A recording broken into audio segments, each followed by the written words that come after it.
इसका एक खाका खींचकर विकास के सभी आयामों पर अपने लक्ष्य तय करें, ये भी कहा है।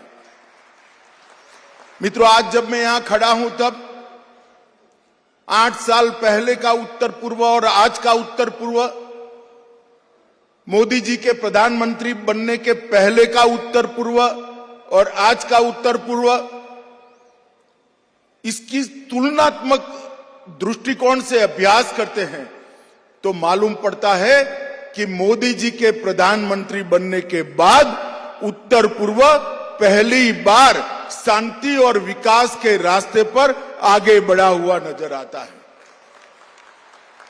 पहले के जमाने में उत्तर पूर्व के लिए बजट का तो आवंटन होता था, परंतु वो बजट नीचे तक परकोलेट नहीं होता था। मोदी जी के प्रधानमंत्री बनने के बाद ढेर सारे शासकीय परिवर्तन करने के बाद आज बजट गांवों तक पहुंचा है और काम में परिवर्तित होता हुआ दिखाई पड़ता है। ये बहुत बड़ी उपलब्धि। मोदी जी ने हमेशा उत्तर पूर्व को प्राथमिकता दी है। हर 15 दिन में एक मंत्री उत्तर पूर्व में आए और मोदी जी स्वयं प्रधानमंत्री बनने के बाद 8.5 साल में 50 से ज्यादा बार नॉर्थ ईस्ट के अंदर आए हैं। वो देश के ऐसे सर्वप्रथम प्रधानमंत्री, और 400 से ज्यादा बार मंत्रियों के दौरे हुए। पहले उत्तर पूर्व का विकास डोनर मंत्रालय तो था ही नहीं, अटल जी ने बनाया। नॉर्थ ईस्ट काउंसिल के सीमित बजट तक रुका हुआ था। प्रधानमंत्री जी ने इंफ्रास्ट्रक्चर के बड़े बड़े प्रोजेक्ट्स को भारत सरकार के स्तर पर लेकर उत्तर पूर्व के नॉर्थ ईस्ट के इंफ्रास्ट्रक्चर को एक नया शेप देने का, एक नया आयाम देने का काम किया है। भाइयों बहनों, इसके कारण उत्तर प्रदेश के अंदर न केवल टूरिज्म की संभावनाएं बढ़ी हैं, ढेर सारी छोटी छोटी इंडस्ट्रीज और शिक्षा संस्थान और स्पोर्ट्स से लगे हुए संस्थान भी उत्तर पूर्व में आज नजर में आते हैं। उत्तर पूर्व की हर राजधानी को रोड से, ट्रेन से और एयर कनेक्टिविटी से जोड़ने का प्रकल्प भी प्रधानमंत्री जी ने लिया है। और सबसे बड़ा काम अगर प्रधानमंत्री जी की नेतृत्व में हुआ है तो आज हमारा उत्तर पूर्व, आज हमारा नॉर्थ ईस्ट सभी विवादों के मुक्त होने की दिशा में जा रहा है और शांति यहां पर प्रस्तापित करने का काम नरेंद्र मोदी जी ने किया है।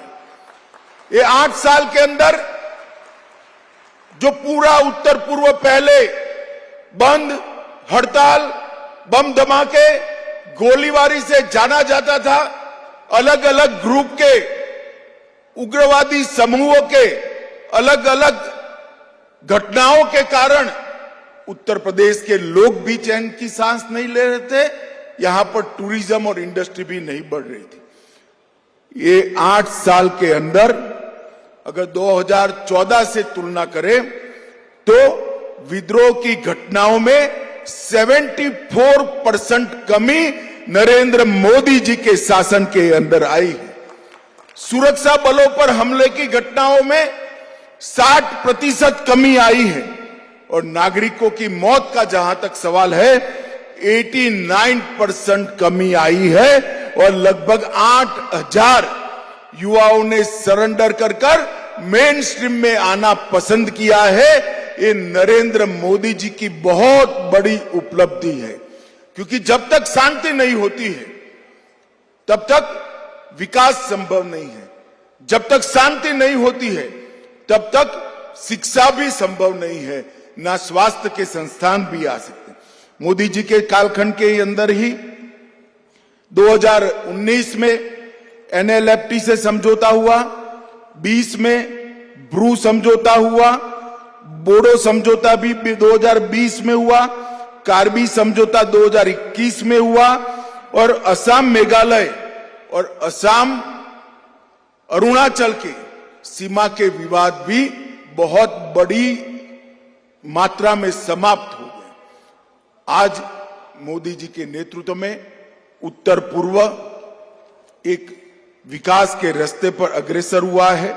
उत्तर पूर्व के अंदर शांति बहाल हुई है और उसका एक उदाहरण है, पहले अपसपा को हटाने के लिए ढेर सारी डिमांड आती थी, अब किसी ने डिमांड नहीं करनी पड़ती है। भारत सरकार 2 कदम आगे बढ़कर अपसपा हटाने के लिए इनिशिएटिव ले रही है। आज आसाम के 60% क्षेत्र अपसपा मुक्त हुए हैं। मणिपुर के 6 जिलों के 15 पुलिस स्टेशन को बाहर कर दिया गया है।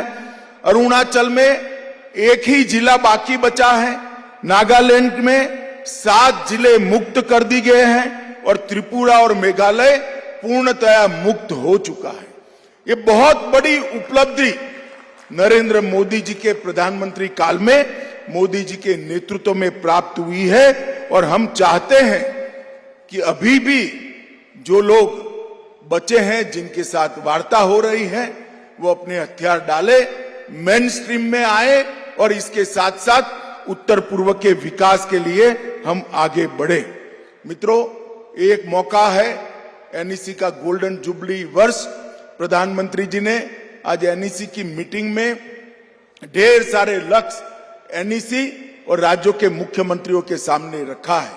मैं प्रधानमंत्री जी को और पूरे उत्तर पूर्व की जनता को एनईसी की ओर से इसके अध्यक्ष के नाते विश्वास दिलाना चाहता हूं। आज जो भी लक्ष्य प्रधानमंत्री जी ने हमारे सामने रखे हैं, इसकी 100% पूर्ति समयबद्ध तरीके से हम करेंगे और नॉर्थ ईस्ट को देश के बाकी हिस्सों की तरह एकदम विकसित क्षेत्र बनाएंगे, शांत क्षेत्र बनाएंगे।